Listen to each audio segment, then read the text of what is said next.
Greetings. My name is Gordon Flake. I'm the CEO of the Perth US Asia Center, and it's my great honor to welcome you all today to an online webinar launching a new report from the Perth US Asia Center. This occasion is done jointly with the Climate Council, written by my colleague, James Bowen, Senior Policy Fellow here at the Perth US Asia Center.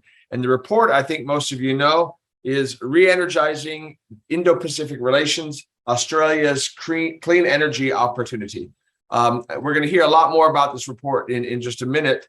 But before we formally get into the proceedings, allow me to acknowledge that my colleague James and I, at least, are both here in Perth, are in the office. And it is our tradition to acknowledge the traditional custodians of the land on which we meet, the Whadjuk people of the Noongar Nations. We pay our respect to their elders, past, present, and emerging.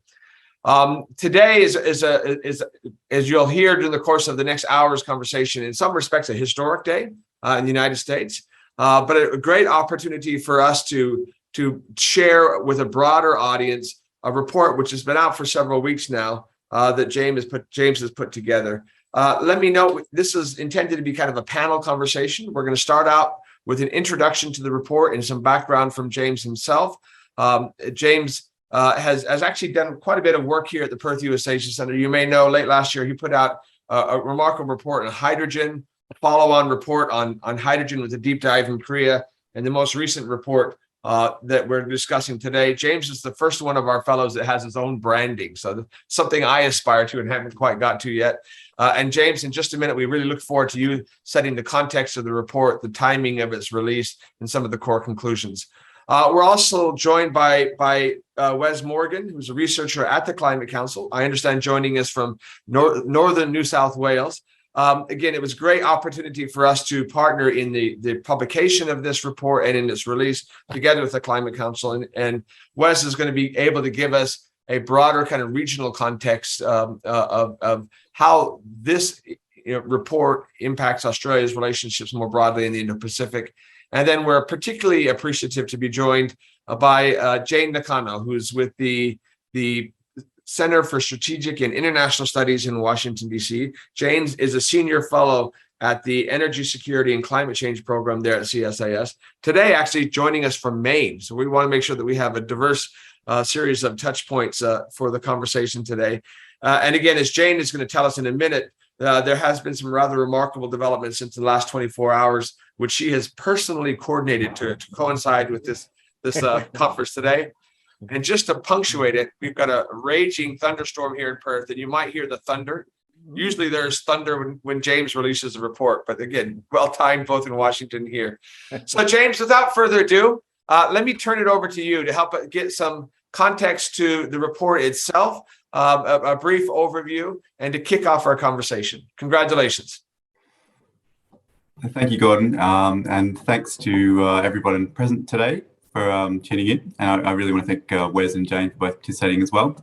Particularly Jane, as Gordon mentioned, it's late night in DC, and I've participated in a few CSIS dialogues recently where it's been the opposite kind of time zone where I've been tuning in late at night. So I appreciate you repaying the favour. Okay, so the genesis of this report was essentially an event called the Sydney Energy Forum, which was held by the Australian Government and International Energy Agency last month, which looked at clean energy supply chain development in the Indo-Pacific region and some of the major challenges and opportunities surrounding that.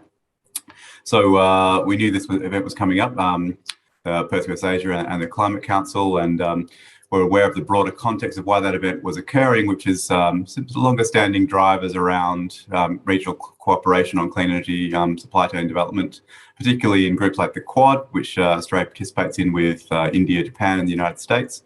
Obviously, there's a growing climate change imperative to hasten the energy transition. There's a growing economic and strategic competition for obtaining advantage in those supply chains around various elements of the clean energy systems. And also more recently, there's been a really significant impact of Russia's war in Ukraine on energy markets and on the global energy transition. So massively spiking prices and lack of availability of energy in certain parts of the world. And that has obvious flow-on effects to the energy transition that I'll go into in a little bit. So, the Perth-US Asia Centre has a pretty established stream of work looking at geoeconomics in sectors such as critical minerals and hydrogen. And in essence, this report is the next step of putting all these things together and seeing how they interact with one another in the energy transition and the broader system of international relations in the Indo-Pacific region. So the reason that I focused on the Indo-Pacific is pretty obvious. So it's a central domain for Australia's foreign policy, but it's also the central domain for necessary climate action and the transition away from fossil fuels. So I make the report, claim in the report that climate action will really largely depend on meeting the Indo-Pacific's regional needs and maximising its abilities. So that recognises that the Indo-Pacific has the world's most energy and emissions intensive economies, but also some countries with particularly high capacities to advance decarbonisation. So Australia is certainly prime among those in the latter category. We have some of the largest endowments of critical minerals such as lithium, nickel, cobalt, rare earths that are needed for the energy transition.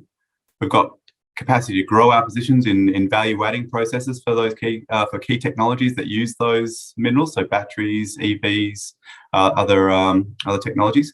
We've got the right conditions for exporting renewable energy and also energy carriers like green hydrogen and ammonia to our region.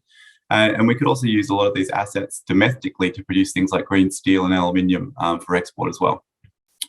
So the central implication for all this is around how there are differing needs and abilities of countries in the energy transition relative to fossil fuels and how that will help to rearrange regional relations. So we've obviously become accustomed to a system of international relations over many years that has been sustained by coal, oil and gas. And it's going to change owing to the differing nature of clean energy in terms of how it's produced, what the key building blocks of clean energy systems are, and who the key parties are in future markets. So I think that the big good news out of the energy transition that's communicated in this report is that there will certainly be some opportunities to break down some of the problematic interdependencies that have characterised fossil fuel markets and enhance energy security in a lot of parts. Investments in renewables and other clean energies could allow countries to break away from, very topical at the moment, Russian oil, coal, gas in the long term. But, the flip side is that there's a whole new set of relations arising in clean energy. And that's where I feel like the policy imperative comes in, because it's up to countries like Australia and our allies and partners to ensure that the new realities advance our interests and protect our broader foreign and domestic policy preferences. So, already in this space, there's a fair bit of concern around the dominance of China in a lot of clean energy supply chains. And there might very well be some problematic geopolitical ramifications of that. There are already to some extent. There's, the threat of weaponizing some interdependencies. But, even without that broader geopolitical lens being applied, there's significant vulnerabilities that singular dominance of supply chains creates for the future availability of materials and inputs to clean energy systems. So the report also notes that as well as diversification to alleviate some of those challenges, we need to, in the energy transition, to guard against some other negative ramifications of the changing system of relations around energy. So some things like included in that category are, the inability perhaps of developing countries to access new opportunities.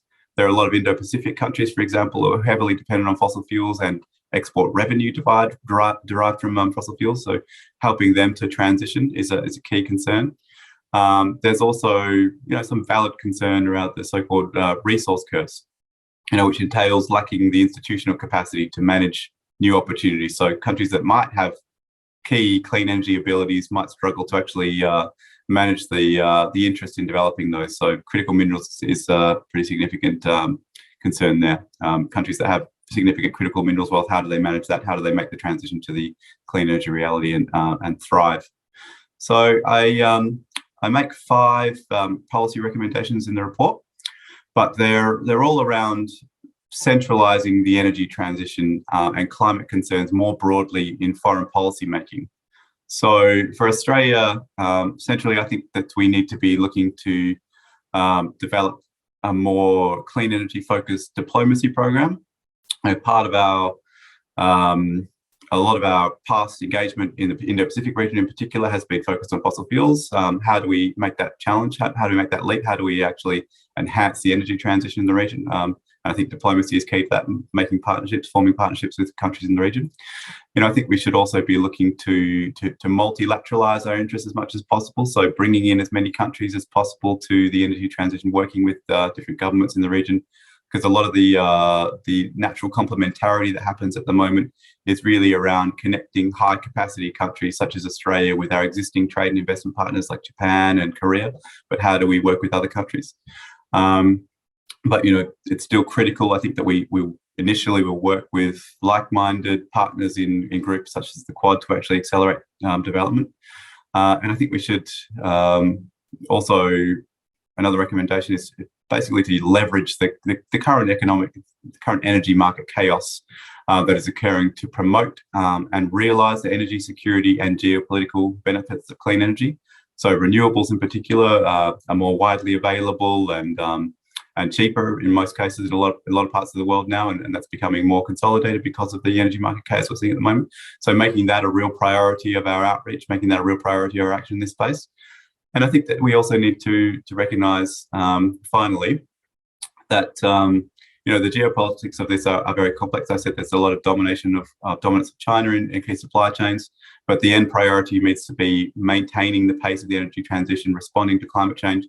So we really need to strike a balance between climate goals and other geopolitical outcomes. So that entails a sort of managed decoupling from China and building up our alternative positions, working with partners and allies to actually build up this different relationships in the background around things like critical minerals, around technologies, around hydrogen, but keeping our eye on the broader goal of decarbonisation and climate change.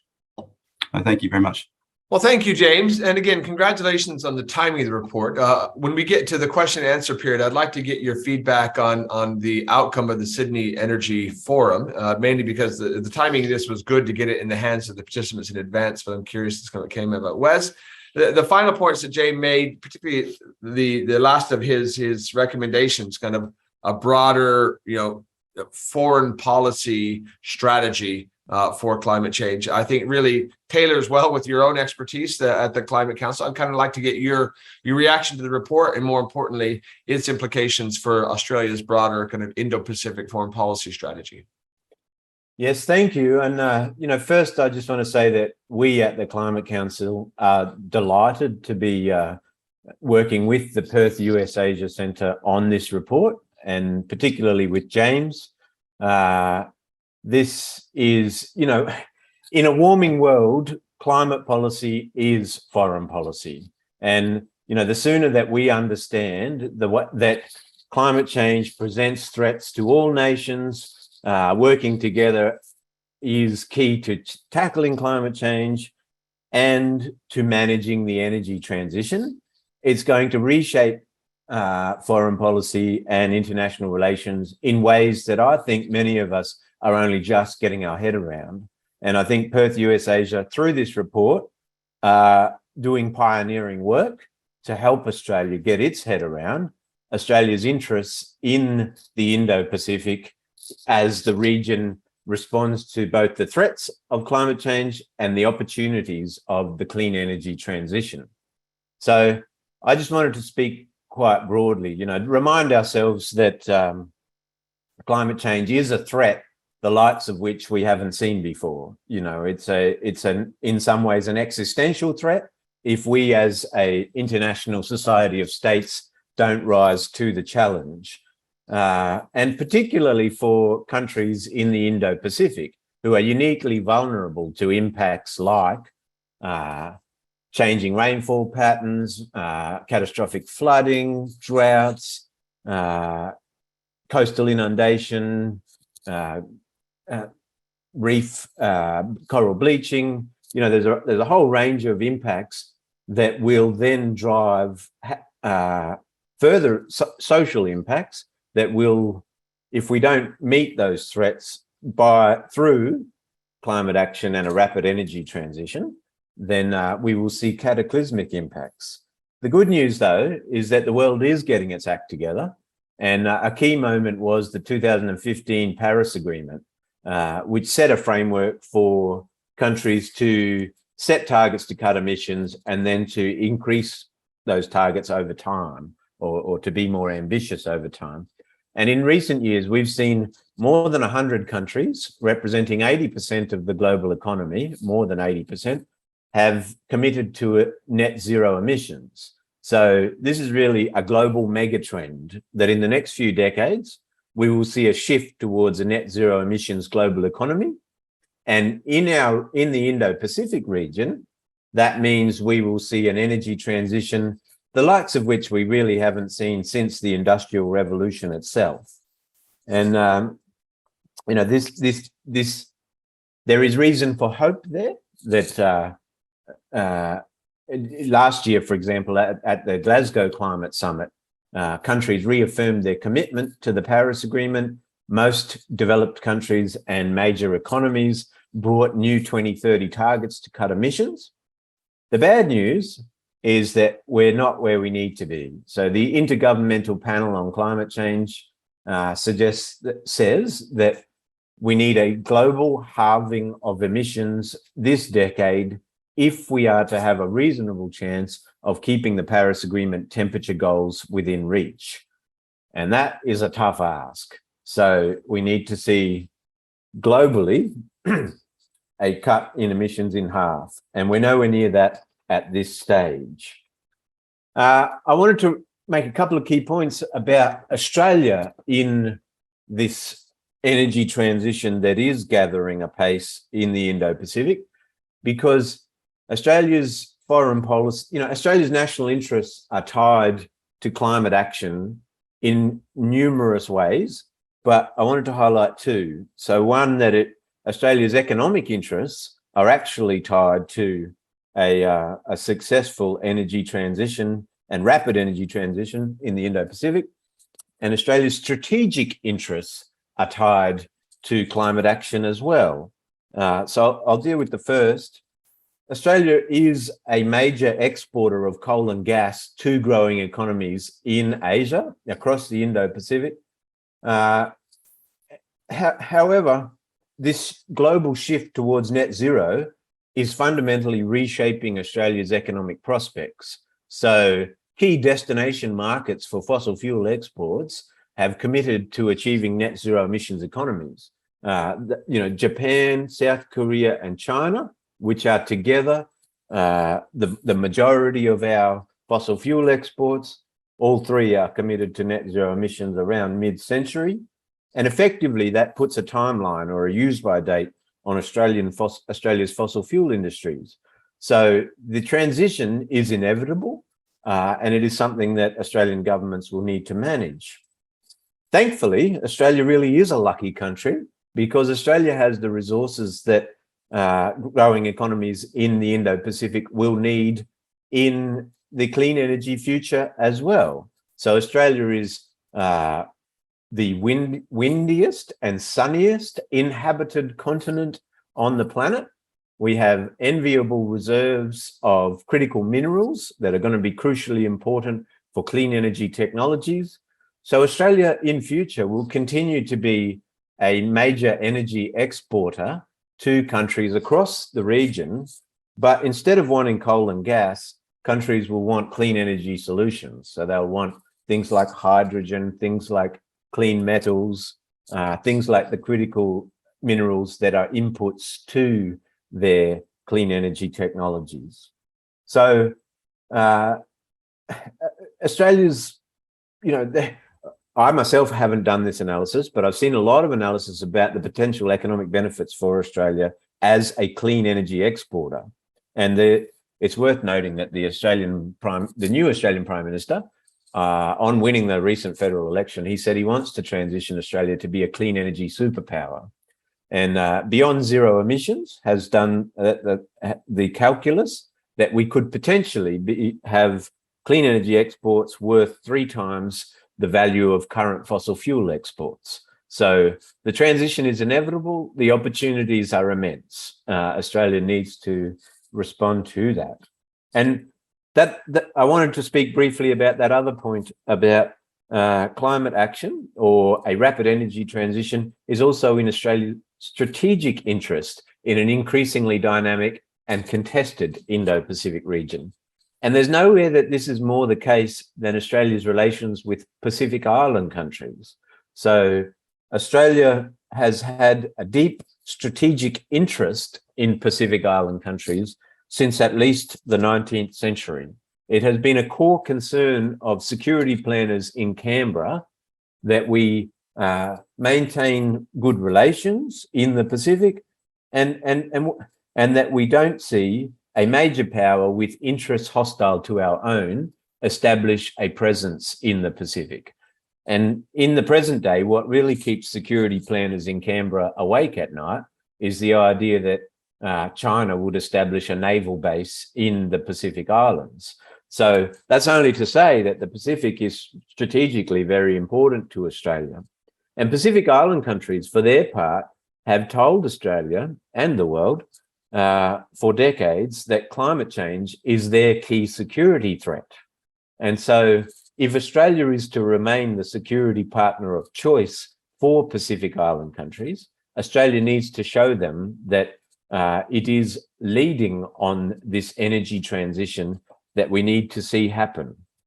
And we're starting to see movement there. The new Australian Prime Minister, Anthony Albanese, at the Pacific Islands Forum Leaders meeting in Fiji last month, joined island leaders to announce or declare a climate emergency in the Pacific.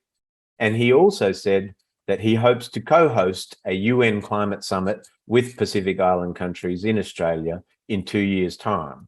So that's just another example where a rapid energy transition or climate action is key to Australia's foreign policy and strategic interests. I don't know how I was going to wrap it up, but I might just stop there because that was my slice of the pie. Well, thank you. I appreciate that very much. There are some remarkable parallels from what Wes had just said about the Australian perspective and dramatically changing foundation for Australia's approach, both to climate change in the region in Australia as well as in the United States. So, Jane, we're going to turn to you now. The United States has also gone through in the last several years a transition which continues even until today. So why don't you kind of give us a little sense of your perspective on both the report and the issues we've been discussing from a Washington, D.C. perspective, albeit from Maine today. So we'll take it. Sounds great. No, thank you so much. First, thank you so much to my friends at the Perth US Asia Center for having me, and special congratulations to James for this fantastic report. So today was a very special day in the United States with the President Biden signing the Inflation Reduction Act into law. But this is, and this was a significant step towards the U.S. Being able to really deliver on a couple of different objectives. It's not the only step that the United States has taken since the inauguration of President Biden, but certainly significant in that there is much more resource going in to move the U.S. agenda along the clean energy transition, and in my view also energy security, because as James has mentioned, clean energy does really enhance much more diversified supply mix, and that in turn really make our energy systems, not just the U.S., but perhaps in Australia and elsewhere, much more resilient against supply chain disruptions. But just quickly, I think some of the highlights, I'm just really excited. So, I think, there are a lot of energy provisions in this, Inflation Reduction Act in our law. But that includes about $370 billion, and a chunk of it is in this form of clean energy tax. But then also there are some estimated budget outlays as well. There's been a lot of attention on EV tax credits. I mean, transportation sector is one of the leading sources of greenhouse gas emissions in the United States. I think in other some other Indo-Pacific countries, power generation sector is the main one, but in the United States, transportation is the major issue. And the effort to electrify that sector has been a key focus for this administration. But within that, I think there has been a very thoughtful look at the entire supply chain. So it's not just, let's manufacture just the end products, but how do we do it while advancing decarbonization objective, but then also revitalize our manufacturing base, sort of extending or I guess nurturing our industrial competitiveness in that sector, but then also to advance I guess some of the security concerns that may arise from overdependence on countries or regions that we have some geopolitical concerns with. But so the EV tax credit has this interesting requirements that half of the tax credit is for the critical minerals that are extracted or processing the free trade agreement country or recycled in North America. And then half is on the EV battery components that are manufactured or assembled in North America. In many ways, I think some of the climate, from the climate perspective, I think there's probably as much, I guess, focus on industrial competitiveness than perhaps just purely trying to deploy as many EV units through mobile integration or interdependence, perhaps with countries such as China that are dominating the supply chains. But there's still very encouraging tax credits.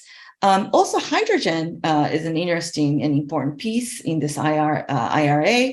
That there's a production tax credit of up to $3 per kilogram based on life cycle emissions, and there are other requirements as well. But hydrogen is an important, really, energy carrier that really allows us to decarbonize sectors that are hard to electrify. And there's even additional focus on, particularly on the supply side, as opposed to demand side through this production tax credits. But I was very encouraged to see that. Also, the wind, there's an investment tax credit that's of up to 30% for offshore wind projects. But then also there's also 10% separate tax credit, new one, that is for domestic production of wind components. So I think in many ways, yes, there's a lot of key climate mitigation, energy transition pieces in this legislation, but then the focus is as much on creating more synergy between decarbonization agenda and the U.S. domestic economic growth. So that's a very fascinating thing that we're seeing. I guess, but particularly, I think that quickly Indo-Pacific implications, as both James and Wes really articulated very well. I mean, this is a region that has a lot of needs, but then also high capacity countries that still have so much to offer. And as one of the James report's recommendations talked about, and the natural, there are a lot of complementary points along supply chains that we really should be exploring a lot closer. And I guess, for example, together, Japan and Korea do have close to 30% of the cathode material production capacity, although China accounts for 70%.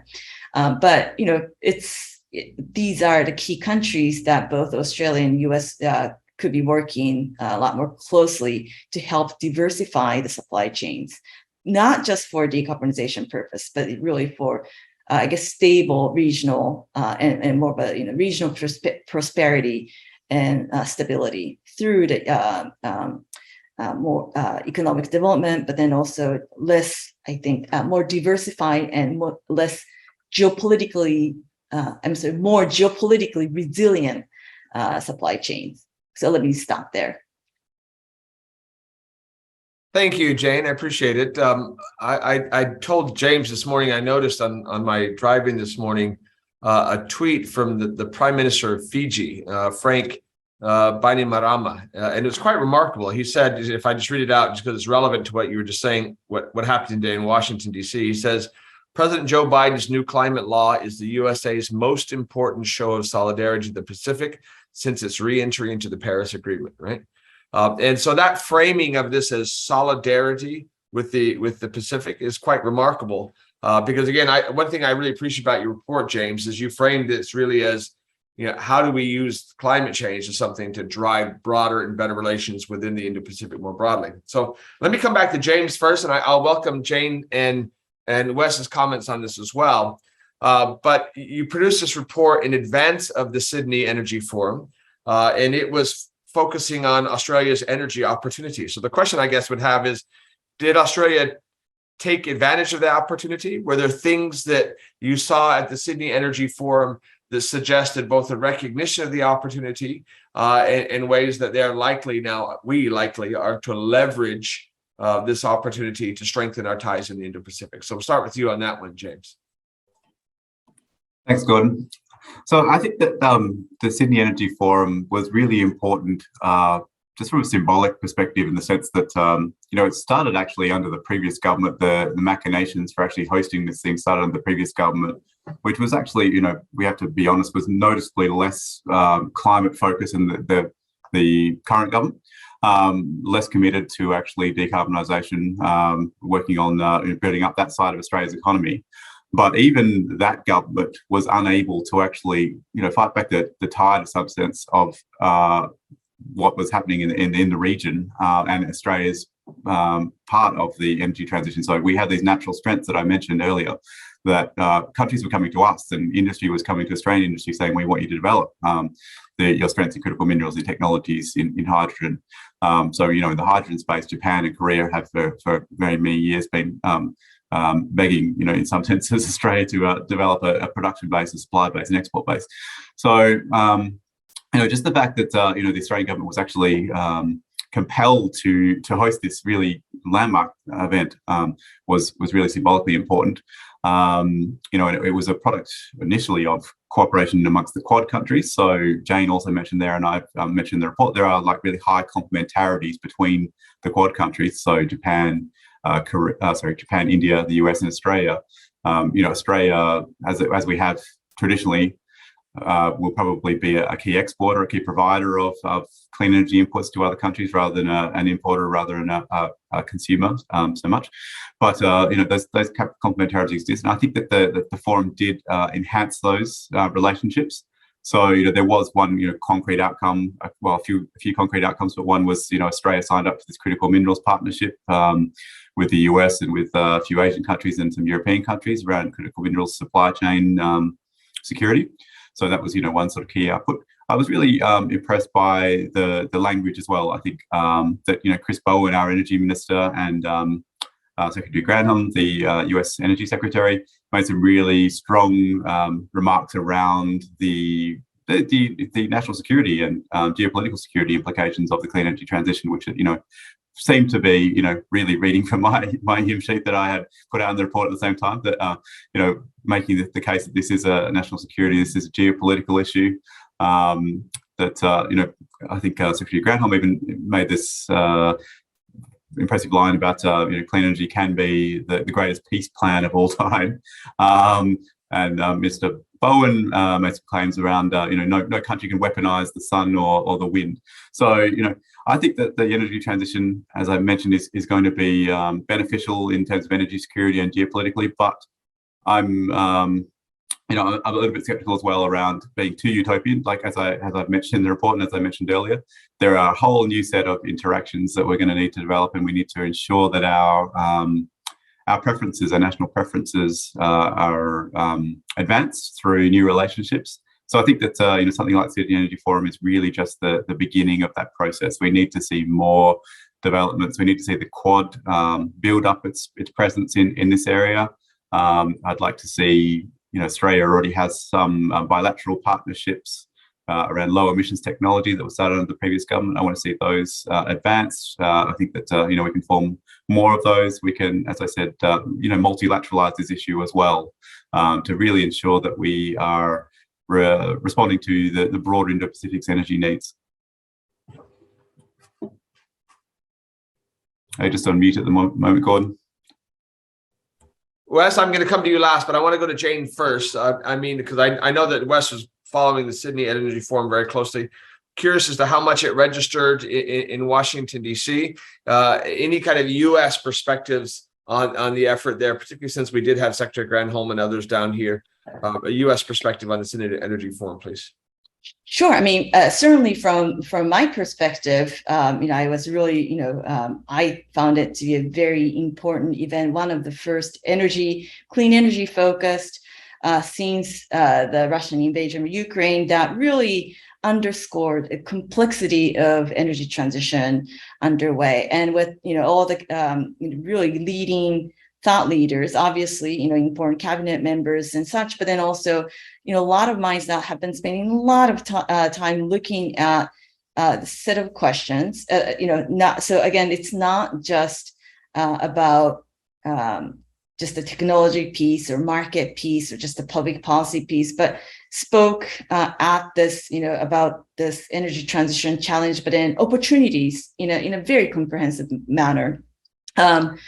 Was it, I certainly followed it. I think, those of us sort of the energy, security, wonky types, obviously, enjoyed reading the coverage in media as well in the US. But, of course, there are a lot of stuff that are on the minds. It's truly, I think, it's much more, I think, as you said, the Pacific, Indo-Pacific, but not just the so-called, to some extent, I think, high-capacity countries, but a lot of concerns. It's not just the mitigation side, but perhaps climate adaptation side. I think I was very happy to hear more about Indo-Pacific as a region getting a lot more focused through this. So it's not, to some extent, just the traditional, some of the emissions reductions, or in a much more recent context, sort of a Russian issue, which of course is very important. It affects, a lot of developing countries in the Pacific when, there's mad rush after any Russian fossil fuels that are in the marketplace. But I think it gave a lot more, newer perspective to this complex global challenge. Oh, thank you. We're going to come back to kind of the broader question of the Quad in a separate conversation, but I do appreciate your focus on this being kind of an Indo-Pacific focus in contrast to things we've had more historically in the past. So Wes, I know you and your colleagues at the Climate Council were following it very closely. Anything that you would add to the observations we heard from James and Jane?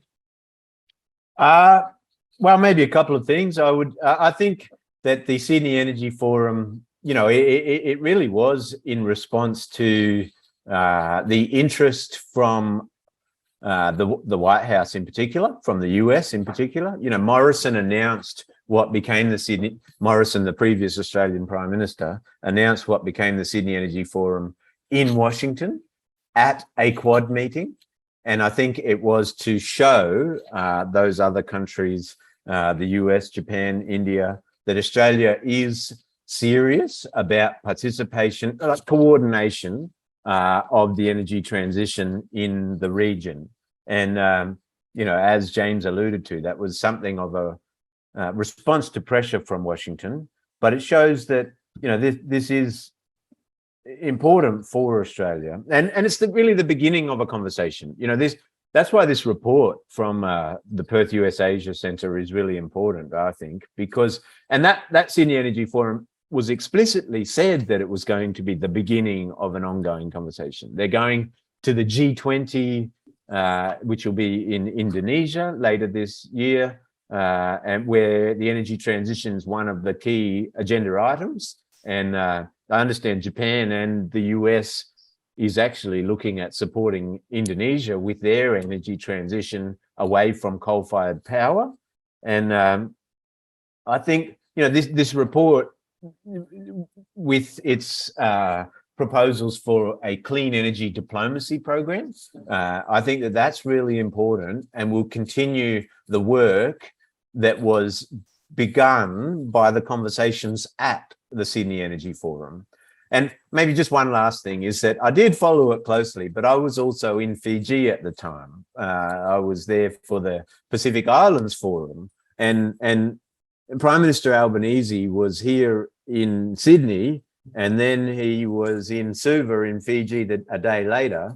And I think there was some interesting synergies there. You know, Australia signing a bilateral agreement or partnership with the United States on critical minerals, and beginning that conversation about managing the energy transition in the broader Indo-Pacific, and then going straight to the Pacific and talking to island leaders about collaborating to coordinate global action to tackle climate change this decade. So, yeah, I'll stop there. No, thank you. I appreciate that. We're quickly running through time, and I've got a number of questions that were submitted by people who are joining us online. One comes from Nicole Cooper, who's with the Australian consulate in Chengdu in China. And she notes that Australia has struck low and zero emissions cooperation agreements with both the Republic of Korea and with Japan, and the need to work quickly to show that we're a valuable partner for both of those. And the question she asks is, should we consider minilateral cooperation in the region, and with a particular focus on Korea and Japan? I'm going to start with you, Jane, because you quite insightfully mentioned that Korea and Japan, if I understood you correctly, holds 30% of the capital material productive capability in the region. And already in our previous reports, some of the work that Jane has done, we've kind of recognized when you get to the fundamental question, okay, but who's going to do it, right? Who's going to actually invest it? Who's going to drive it? Very quickly here in Australia, a lot of our eyes turn to Tokyo and to Seoul. So I wonder if you might want to address Nicole's question, and in more particular, the importance of cooperation, both for Australia and the US, of key partners like Korea and Japan in this endeavor. Yes, yeah, no, thank you. So already, yeah, in the more of an EV battery supply chain arena, I think there's a lot of interest from both Japan and Korea in Australia's natural resource wealth. In this case, things like lithium, rare earth, and in many ways, I think the United States has more of an upstream permitting challenge and makes it somewhat not an immediate partner to many of these countries that really want the access to these minerals. But I also wanted to add hydrogen. I mean, hydrogen, where, Australia has a huge export capacity, or actually production capacity, renewable-based hydrogen, and down the road as a major regional supplier. I think countries such as Japan and Korea really look to Australia as, or their existing energy ties with Australia to really expand and include clean hydrogen to be part of it. As both Japanese and Koreans look to really further develop a hydrogen-based transportation system. But then down the road, also, using that in steel making and more, heavier industry applications. And when they look around, of course, there are countries in the Middle East that are interested in becoming hydrogen supplier. Of course, the U.S. could be down the road, but probably far, much sort of farther down the road. But Australia has been a reliable supplier of a range of energy resources. So I think, to some extent, I think there is already this synergy and sort of cooperation that's happening and expanding. And I just only see more ways that they can expand, as opposed to sort of have to be managed or have to be sort of started from scratch, or going around to look for the new stuff. I think there are a lot of companies that are already investing because there's already natural synergy. Well, I want to finish up with James, because he's actually done quite a bit of work on Korea specifically. But before we go to James, Wes, I want to ask you to kind of chime in your specific view of those two very important Northeast Asian neighbors, again, which is a little bit different than our approach and our policies towards, say, the Pacific or even here in the Indian Ocean. So Korea and Japan. Oh, look, I defer to Jane and James on this for their expertise, but I might just remark that, Australia, Japan is a major market for Australian gas exports. And 30 years ago, Australia wasn't, or rather Japan wasn't a major market for Australian gas exports. So there are synergies in terms of the resources that we have as an energy provider and the energy needs of a country like Japan. And we have this track record of establishing huge industry based on those synergies. And I think that bodes well for doing so again with regards to the clean energy needs of countries like Japan and Korea as they transition to be net zero emissions economies. Thank you. And again, as I head to you, James, it's really important to recognize both what Jane was talking about in terms of their industrial capabilities, their capacity to drive these things, but also the importance of their markets, right? It really goes hand in hand. James, what observations would you add to that? Yeah, well, I would echo Jane and Wes's points, but I think that, if we talk about supply chain diversification and we talk about the current dominance of China in this space, that it really is not necessarily about like one country or two countries, even kind of bilateral relationships dominating. There's going to be different countries along the value chain that specialize in certain areas of EV manufacture or vehicle or battery manufacture, in hydrogen production, in lots of areas. It's really around linking up the region as well. So getting many countries on board in terms of creating standards and creating scale as well in a lot of new sectors, because these are all new, new greenfield kind of developments and new areas of enterprise. So we need to actually, as I previously kind of banged on about, multilateralize, bring in as many partners as possible. But I think in the Korea, Japan perspective, certainly that area of trust and reliability and stability that Jane emphasized is really critical to our relationship there. What's really important from an Australian perspective is the Japan-Korea relationships are very important strategically to Australia, but the economic side of those relationships is very mature. So this is actually a new opportunity, the clean energy transition, to actually revitalize our relationships, because there's not a lot of room for growth in other areas of the relationship. But this is somewhere where we'll have a lot of diplomatic contact. We'll have a lot of new linkages between our businesses and between government in this sector. And I think that's broadly being replicated across all of our relationships. So anytime we get in the room with an ambassador from the region, one of the key topics is always about what Australia is doing with this country, whether it be Singapore, whether it be India, whether it be Indonesia, in the energy transition space. So it's really become a key component of our international relations and our diplomatic relations. And I think that's just on the Japan-Korea thing as well, the Quad I mentioned is an important vehicle. So Japan and Australia already collaborate through the Quad on clean energy and climate, and Korea has kind of dipped its toes in the water a little bit in terms of cooperation with the Quad. So there might be some sort of opportunities to make this a key plank of Quad Korea cooperation as well. James, that's a perfect segue to where I wanted to go next, and that is the Quad, right? I mean, the title of the report itself is creative, right? It is Reenergising Indo-Pacific Relations, right? But in some respects, I don't know that everybody thinks of it this way. The Quad is itself a strategy for the Indo-Pacific, right? It is the decision on the part of the United States, Australia, Japan, and India to work together in the Indo-Pacific and to kind of coordinate their approaches. And it's quite striking that in contrast to what many people initially anticipated, because the Quad had evolved out of what was a quadrilateral security dialogue, they thought they were going to lead first and foremost with military cooperation. And instead, when they had the first ever leaders summit of the Quad back in March of 2013, one of the very first agenda items that came out was pandemic response, understandably, given the time, right, of last year. But the second thing was climate change, right? And so I want to turn now to kind of the Quad. James, you kind of talked about it a little bit. Maybe we'll start with you, Wes, because we're bringing in here India as well. which is different issues, different voices, different perspectives than just United States, Europe, Australia, and now Japan and Korea.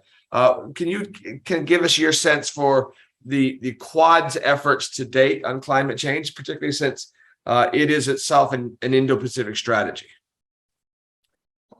Yeah, I mean, I think it's quite exciting that climate change is, I think you're right that the Quad has moved to position itself as a provider of regional public goods, right? It wants to show countries in the region that this form of collaboration is able to provide, shape a regional order that is in the interests of countries across the Indo-Pacific.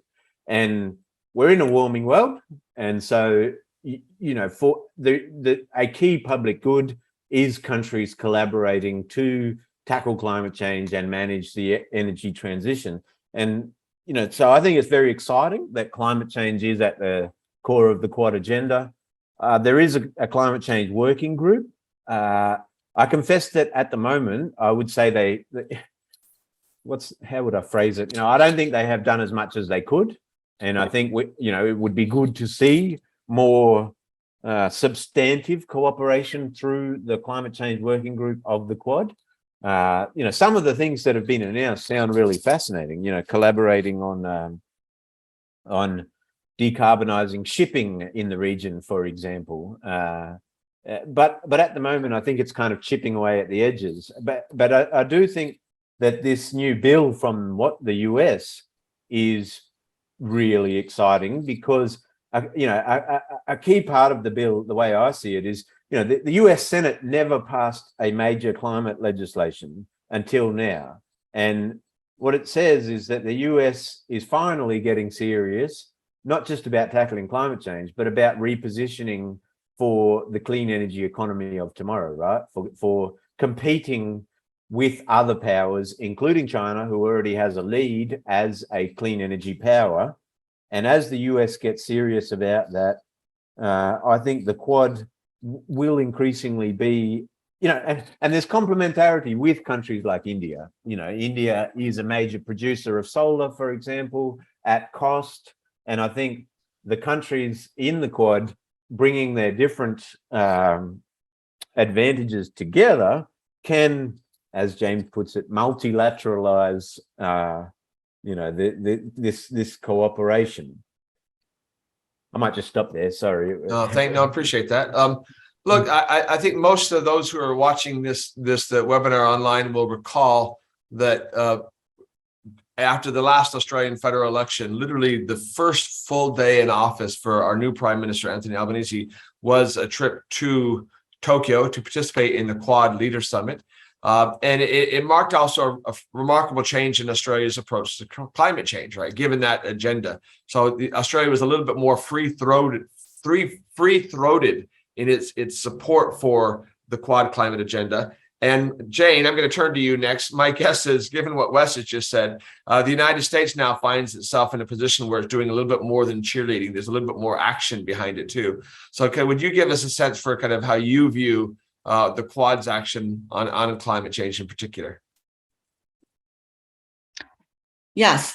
So yeah, definitely there are more greater funding, but then also more tools as well. The United States, the Biden administration has begun using to advance. Again, I think it depends on what or which clean energy supply chain segment, and then also what that that Quad member country's strength is to some extent. I think in some sense, one could argue that the U.S. and Australia could be rivals in certain upstream activities. Although I think the timeline probably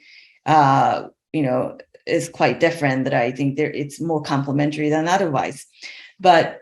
In many ways, the four countries have shared assessment of risks of inaction. And I think building from such, I think certainly, critical mineral supply chains. And then, I'm sorry, I'd be remiss. I was very excited to see that the first DOE loan that the DOE closed under the Advanced Technology Vehicle Program that went to the subsidiary of Australian company that's present in the United States, really helping to produce more critical minerals for the EV sector to become stronger in the United States. And so I guess sort of going back, but I think the U.S. contribution has been, it's not, simply the message or there's actually more resources, but then also their actual,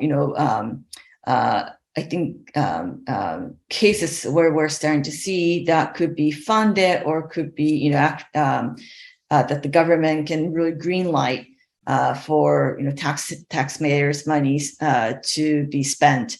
But I think again, I agree with Wes that I think there's great promise, not without putting too many words into Wes' mouth, but I think it has not, I wish, we're seeing more happening.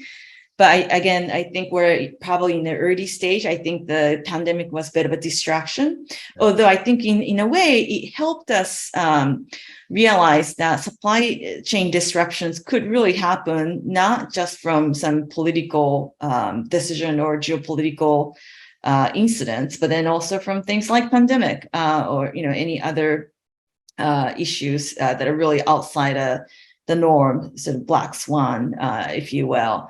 So in that sense, I don't want to call it rehearsal, but I think it's probably starting to get us a lot more focused. And let me stop there. I feel like thank you so much. Look, we've only got about 3 minutes left, and I want to give the last question to James.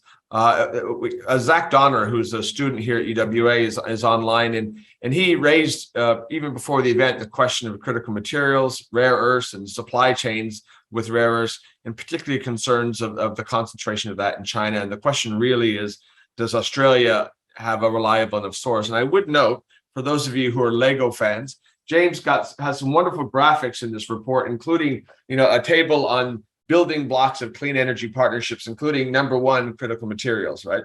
So James, Lego aficionado, could you talk just very briefly about the importance of critical materials as a building blocks for our partnership and cooperation in the Indo-Pacific?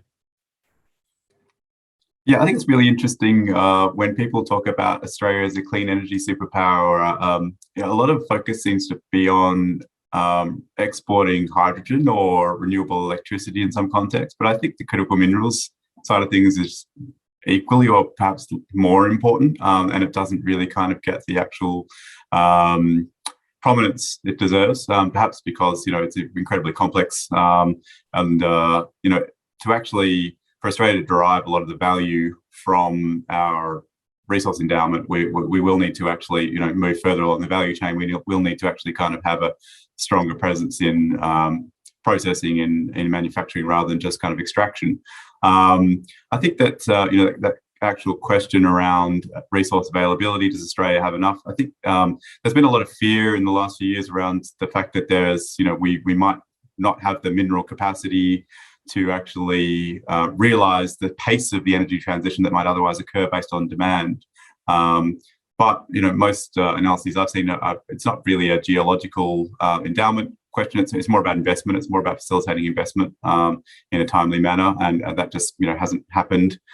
So we really need to actually accelerate interest in that side of things. And as I mentioned many times through the report and through this dialogue, it's really critical partnerships with countries such as the US. So with India, with Japan, with Korea, who are going to be the big investors in developing our critical minerals. But at the same time, Australia, it is a really potent argument to say that we should concentrate more value adding, more processing manufacturing here in Australia as well. So to the best extent that's possible, we should pursue that. But at the end of the day, transformative action will happen from building those partnerships, building investment with key countries such as the US. Fantastic. Look, if you've drawn nothing else from what I thought was a very rich hour-long conversation, it is that there is an opportunity there for Australia, and that opportunity really is in re-energizing Indo-Pacific relations. And the theme that I draw from every one of the panelists is that Indo-Pacific relations cannot be separated from climate change, right? There are so many elements of this. And so the climate change debate is the Indo-Pacific debate, right? The question of coordination, of cooperation, of opportunities, of challenges are really kind of central to all the bilateral relationships, as well as the efforts to do things unilaterally, multilaterally, regionally, or globally. So again, a really rich discussion. We could go on far more beyond that. Again, our thanks to the Climate Council for working with us together on this report and its release. Our congratulations to James for his work in putting it out, and our particular thanks to Late at Night Jane for joining us from the United States. On behalf of the Perth US Asia Center, thank you for joining us, and we look forward to keeping you informed with future research. Enjoy. Appreciate it. Thanks.